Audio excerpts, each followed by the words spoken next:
Welcome to the Pulse with Peter B. I'm your host, Peter Biancamano. Let's get you to the pulse on everything you need to know. And we are here at the beautiful Pilsner House and Beer Garden, located at 1422 Grand Street. Come try that pretzel, come try that awesome beer, and come try something that the person to my right tried on last week's show, and that was the burgers here. And of course, the person to my right needs no introduction. It is our Places Insider, Daria Peace of @Hoboken Eats. Welcome back. Thanks for having me, and now I'm craving a cheeseburger. Thank you very much. Exactly. Well, so you did say last week that this is the meal you've been craving, yes, correct? and we are in the right place for it to have tonight. Absolutely. Well, again, you look stunning. Thank a you. week later. Thank here, you. You know, I mean, we're getting closer and closer to Baby Peace being Baby born. Peace, yeah, we are 3-month countdown. 3 months, she says. 3-month countdown. Exactly. So now I'm going to deprive you of food again this week. My apologies. Right? I know she rolls her eyes to me. And we're actually going to be, taking that title, that Places Insider title. We're going to be living back. my glory days. Back when I was out eating and drinking and flying all over the world. Exactly. Gallivanting with no baby in my belly. and this is so funny because we've covered places before that you've been to, and it's been a while. So we figure we revisit this, and we talk about the West Coast, and that is San Diego, California, a place that I've been to. Yes. And I loved. Why did you love it so much? Because it's fun and it's carefree. I just felt like even if I was there, I went for leisure both times. I've been twice. And I went actually like back-to-back weekends. I just had so much fun. And everybody there was so nice and carefree. The sun was always shining. There was margaritas always flowing. It just felt like a fun, magical place to go to. Exactly. I mean, why did you like it? Well, it was a long story. It was believe it or not, I went there with my brother. It's the only vacation my brother and I took together. This was before he was married, and we just had a phenomenal time. And you're right. The people were nice. By the way, the sun always shines when you're on camera here, Daria. See, I'm just giving her compliments up the storm. But one thing that I remembered was the food scene. Yes. And how good it was. And I know that's why you're here. The margaritas and the tacos. Exactly. We literally got off the first weekend we were there. We got off the plane. Right. Went right to El Prez, which is this really cool multi-level bar restaurant. We went right up to the rooftop. I think they had just opened. There was no one there. And they have all these really cool little like lounge couches and chairs and like little pit areas you can just hang out in. So during the day, it's like a restaurant type of vibe. But then by the nighttime, it turns into like more of like you're going out kind of bar, and they have a whole cool area downstairs where there's music and just more margaritas, and just it can hold more people. And we went right there, ordered tacos for everyone, guacamole for everyone, nachos, margaritas, everything. And it was that was literally stepping off of the airplane, going right to that. It's perfect. It set the stage for the entire weekend. And it's funny you bring up the Mexican, because a lot of people talk about LA and how the Mexican food is phenomenal, which it is, of course. Yeah. But a city that's even closer to Mexico is, of course, San Diego, which is right on the border. I think it's 45 minutes from Tijuana, if I'm not mistaken. The most authentic. Right. The most authentic. And we made a point to make sure that everybody got a different kind of taco so that we could really try all of them. You had your chicken, your pork, beef, everything, vegetarian, everything, just to make sure. And the guacamole, I mean, I'm pretty sure I have a picture of it, that it was just a mound. It was the greenest guacamole you've ever seen in your life.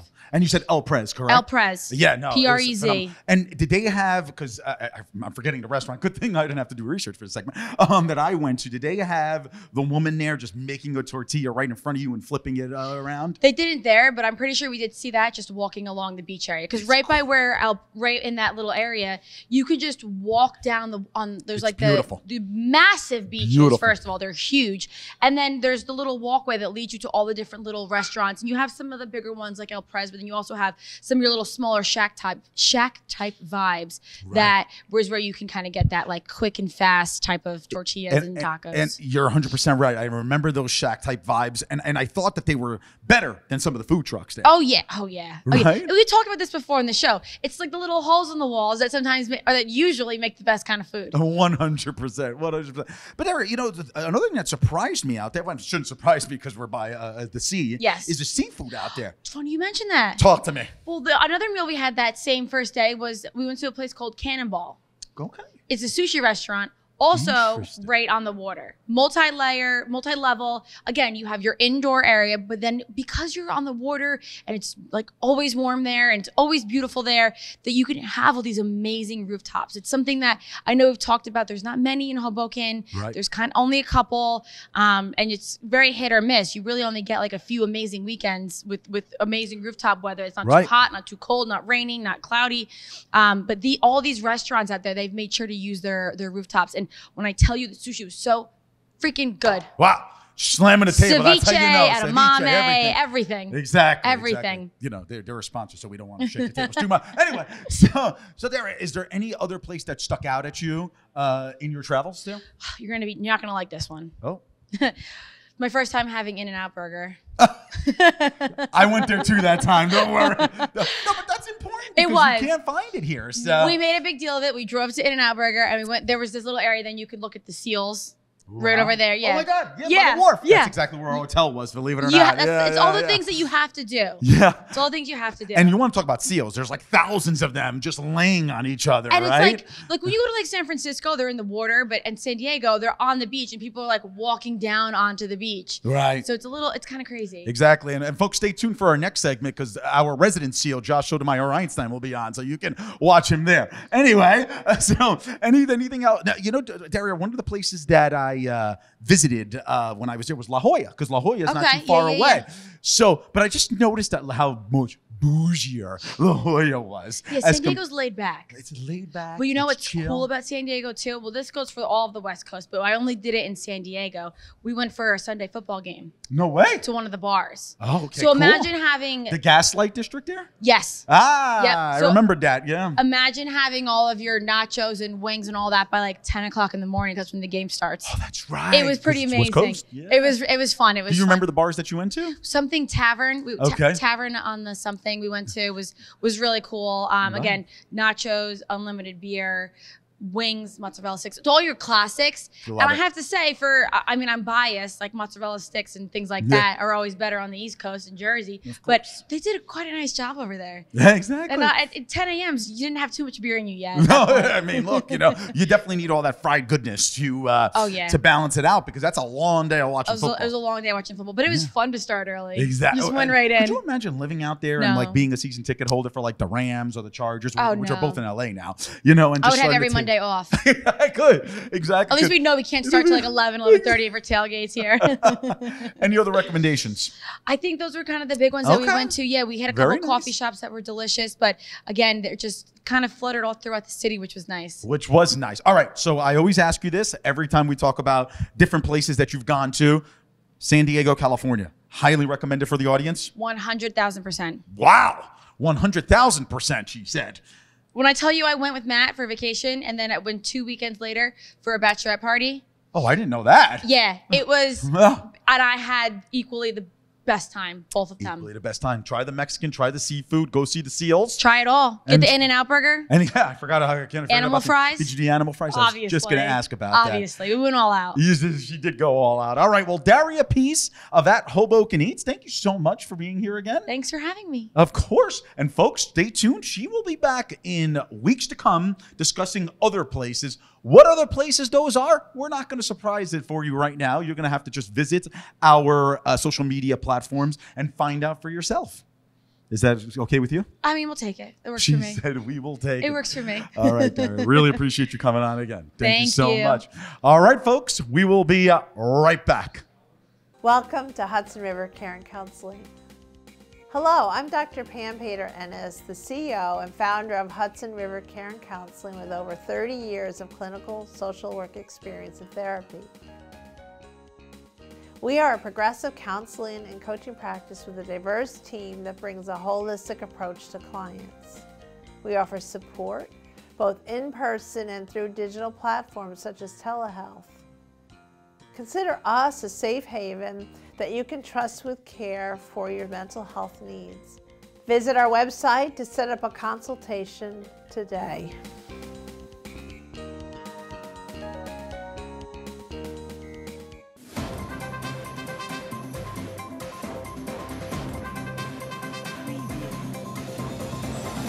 Peter Biancamano, your hostess with the mostest of the Pulse with Peter B. Folks, Don't forget to go on our Facebook and our Instagram pages by searching The Pulse with Peter B, and like and follow us on each of those platforms. We're constantly updating those pages with previews of each week's segments and cool stories. Also, if you have any questions, feel free to reach out to our email address at thepulsewithpeterb@gmail.com. Welcome back. I'm your host with the most, Josh Sotomayor Einstein, and I'm so glad to be joined not by Peter Biancamano and not by Rob, who in the next segment with Peter will be talking about scripted, aggressive male cuddling known as wrestling, but to be joined by Elizabeth Nader, the COO of the Common Sense Club. How you doing? Josh, I'm so glad to be here, and I'm glad I'm not part of that segment either. I'm happy to be with you. Thank you for inviting me back. Oh, we're so excited to have you back. So tell us what's been happening, in the Common Sense Club and in the whole political world, because everybody out there, I know in TV land, on the internet, they know that Elizabeth is plugged in, knows what's going on, and has a very good noggin. Well, listen, there's a lot going on in New Jersey. As you know, every year is an election year, so there's never rest for any of us involved in that. But I am part of and happy to be an organization called Common Sense Club, which is a 501c4, meaning it's an advocacy organization founded by Bill Spadia. Now, you know who Bill Spadia is, right? Do I need to... I do know. I always mispronounce his last name. But he's an amazing radio show host that has, 1.5 million listeners in our state? Really unique guy. He is on the morning on NJ 101.5, Monday through Friday, drive time. 1.5 million listeners, incredibly large audience, not a political audience. It's just people of all kinds in New Jersey. But he decided, it's been now, I think 18 months ago, to found an organization that would advocate for common sense policy in New Jersey. And I think that's probably pretty smart considering what we've been through with Murphy and the Democrats in the past 2 to 3 years with COVID and the nonsense. It's time for common sense. So he founded this, and we have grown very quickly. We have over 93,000 members and growing every week. That's a really big number. I don't think Peter Biancamano, the host of the show, can even count that high. Yeah, it's pretty high. Even 10% of that high. But what I like about Spadia is that him and I have had our disagreements, but he was still willing to come on the show. Absolutely. Well, you know what? He's kind of the kind of guy who's willing to and actually enjoys a difficult conversation, enjoys a debate, enjoys talking about important ideas. He doesn't shy away from that.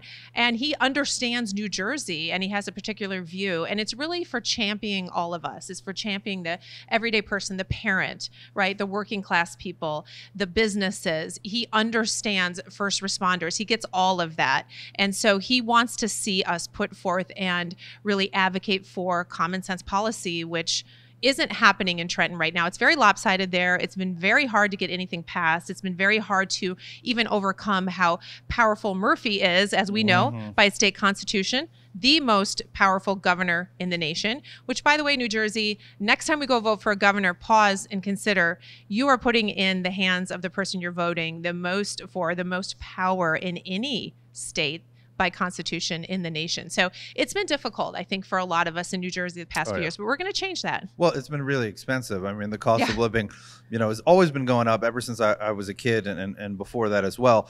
But, in the last couple of years, it's gone, exponentially higher for a lot of people, working class, middle class people, retirees, people that are just starting out, in their independent life, trying to move out of their parents' basement.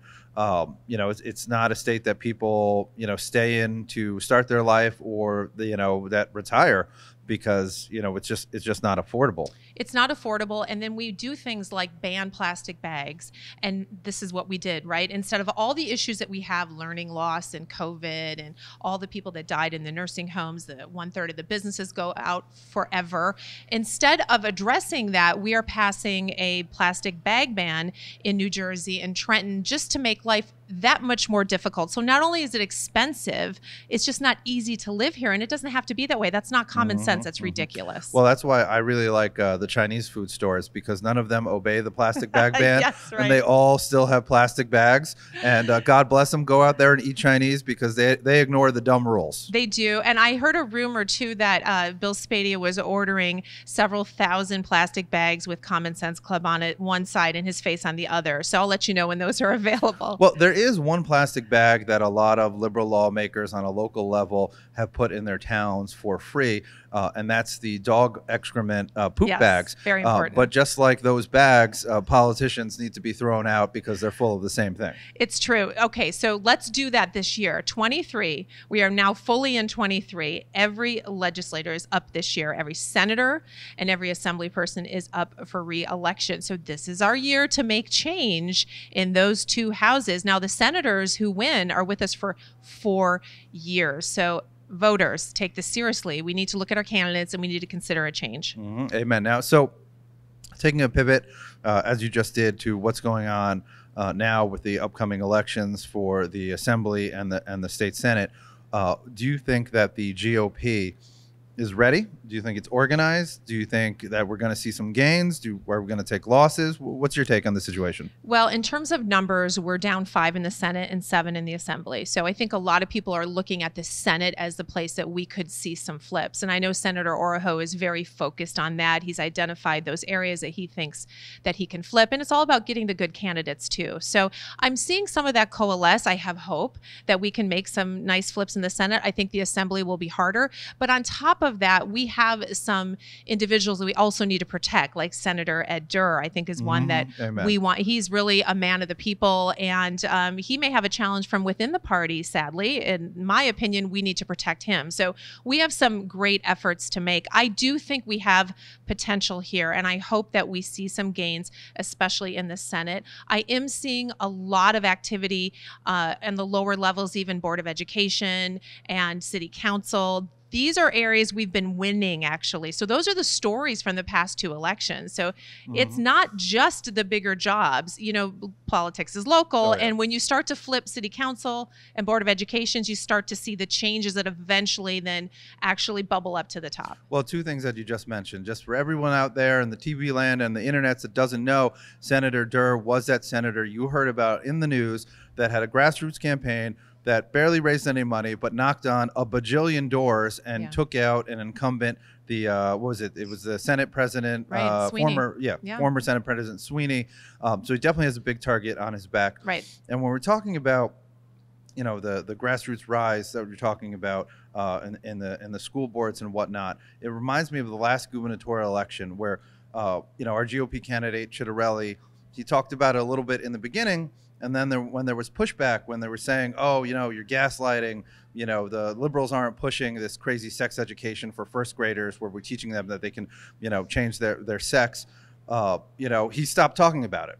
And maybe he was afraid to talk about it. But we see in the curriculum across our state, they are teaching children with no chromosomal or physiological issues that they can just willy-nilly change their sex and call it gender and choose which bathroom to use. And, you know, everything that Republicans said that they were pushing, they are actually pushing if you look up the curriculum. Well, here's the irony in that, and it was such a missed opportunity in the 21 election. That curriculum got passed at the State Board of Education level in June of 2020. Do the math. June of 2020, before the gubernatorial election was really in full swing. We had evidence of that. Of course, it was under COVID. It was tried to sort of quiet about it. There wasn't public comment, but they were doing it. They did do it. We knew they were doing it. And now it's being forced down all of the Board of Education. They have to implement it. And they said, oh, no, those aren't real lessons plans. Those are only sample lesson plans. It's like, well, what are they samples of? Well, they're sample. Here's the danger. It's one thing to have in the curriculum, you have the requirements. And then there's another list of those vehicles and those curriculum providers who meet the requirements. And so at some point, you could have a rogue teacher. And most teachers are not this way, but they could decide to use any of those sources to teach their children, and parents have no idea. We have major issues there, and it was something that I believe Youngkin ran on, and you and I talked about that last time. He ran on that and he won. I think we could have had a different result in New Jersey if our candidate had been really forthright, honest, and put that to the front of his campaign instead of property taxes. Couldn't agree more. Well, we are out of time, my friend. Thank you so much for coming on the show, Elizabeth. Thank you, Josh. Stay tuned. We'll be right back.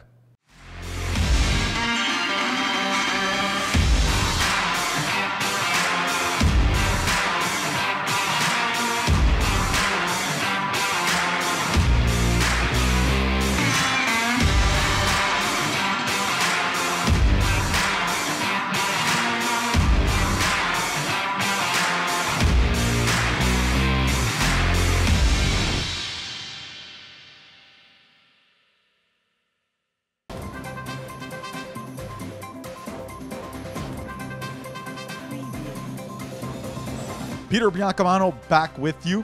Don't forget to watch us on cable access every Sunday and Monday at 9 a.m. Optimum Channel 18, Files Channel 46, and Comcast Channel 190. Also on Sunday mornings at 9:30 a.m., you can watch our show on our YouTube channel, and you can also binge watch all of our old shows. Who doesn't want to keep watching The Pulse with Peter B? We'll see you there. Welcome back to The Pulse with Peter B. Peter Biancamano back in the host chair, and it's never looked so good because Josh was just in here last segment. But a person who always looks good on camera, especially with the new and improved beard that he's showcasing, as you can see, is our pro wrestling insider, Mr. Rob Tonnesen. Happy New Year, sir. Welcome Happy back. New Year. How are you? Good to see you. Good to be back in the lovely Pilsner house. And, Very good. you know, new year, new me, same Josh. Yeah. And, you know, he just usually people get better as years go on. He just keeps getting worse. Yeah, some people age like wine. He ages like milk. Like, exactly. Boom. I love that. Moving on. So with the new year, it is my favorite pay-per-view for the WWE of the year, which of course is the Royal Rumble, which is Saturday, January 28th. So this upcoming Saturday, only on Peacock.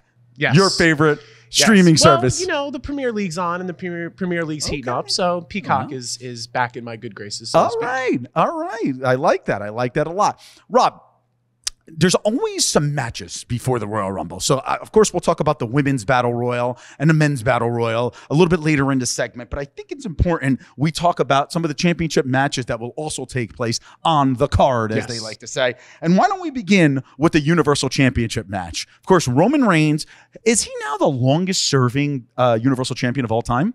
Universal, yes. Longest champion, no, because you still got a while to get to Bruno. You still got a while to get to Bob Backlund. But I think longest one since Hogan of the mid 80s when Hulkamania first went crazy. So definitely longest in our lifetime. Wow, unbelievable. And you know, we spoke about this before. He's a much better heel than he is a face, and he's proving that. But he's going against a person who I still think is a better heel than a face, Mr. Kevin Owens. And I know you're a big fan of KO.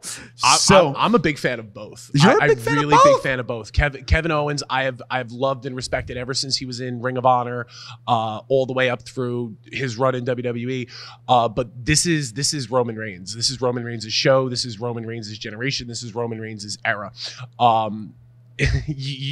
At what point are you going to say, okay, he's the guy, right? And who's the one that's going to be taken off him?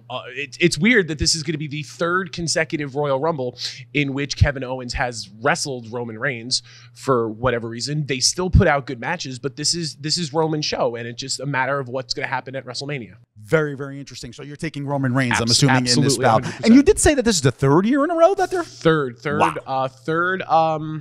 Royal Rumble, because they wrestled not last year, but they wrestled in 2021 at the Royal Rumble. Okay, and that was when it was in the Thunderdome when it was their COVID close. Oh, that's set. Right, down in Florida. And then they wrestled. Not 2020, maybe 2019, but somewhere in there. That's so we'll say like the third in 5 years yeah. or something like Yes. that. All right, why don't we get to the Raw Women's Championship match? And Bianca Belair, who I think is doing a phenomenal job as champion, you might disagree with me. No, Bianca's been great. Yeah, going against Alexa Bliss, who I think character-wise, and correct me if I'm wrong with this, is probably one of the best characters that the WWE has developed in a women's wrestler in a very long time. WWE. Yes and no. Okay. I will agree with you character-wise. However, she's also been lumped in with Bray Wyatt and the Wyatt family and all that stuff with Sister Abigail. Right. And that's what Alexa has been in.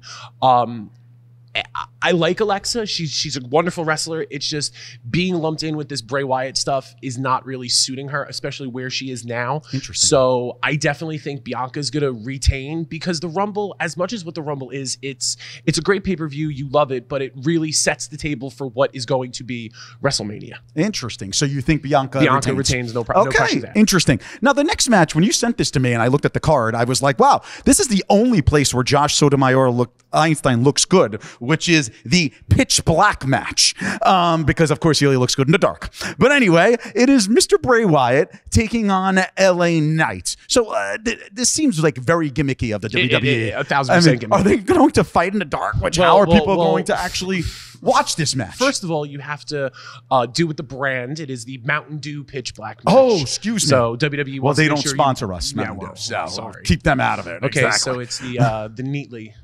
The Neatly well, we'll go over that off camera. All right. So anyway, so basically, I don't know what this is going to look like. Is this going to be a blindfold match like in WrestleMania 7? Is this going to be a match completely in the dark and only like a spotlight? Is this going to be a cinematic match? No one's really quite sure. This is Bray Wyatt's first match back since coming back in October.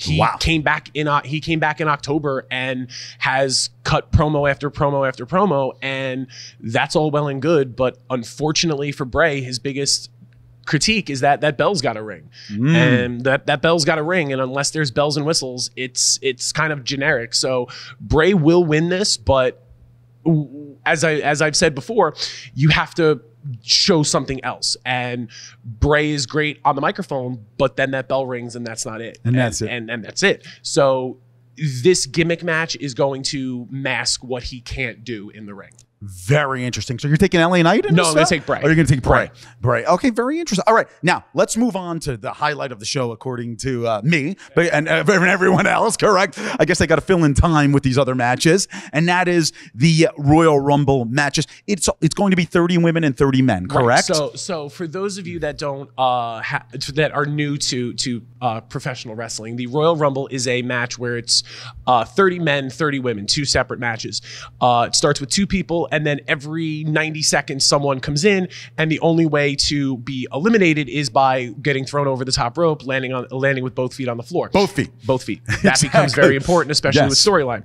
So, and the winner of the match will go on to main event WrestleMania to face the women's champion, whoever that may be, or Roman Reigns, as we talked about earlier. So this is a match that everybody kind of looks forward to, because you have the idea of, okay, there are maybe 4 or 5 people that are going to win or probably have a shot to win.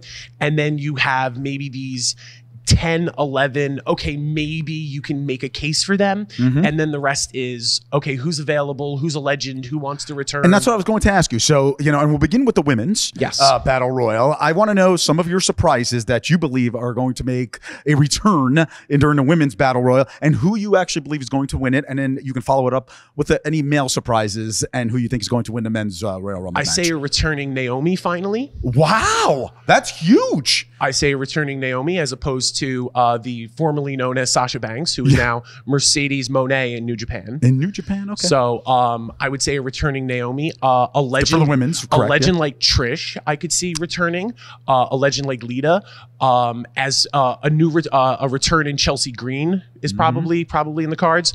As far as winner, I have to give it to my wife and my one true love, Rhea Ripley. Rhea, call him, please.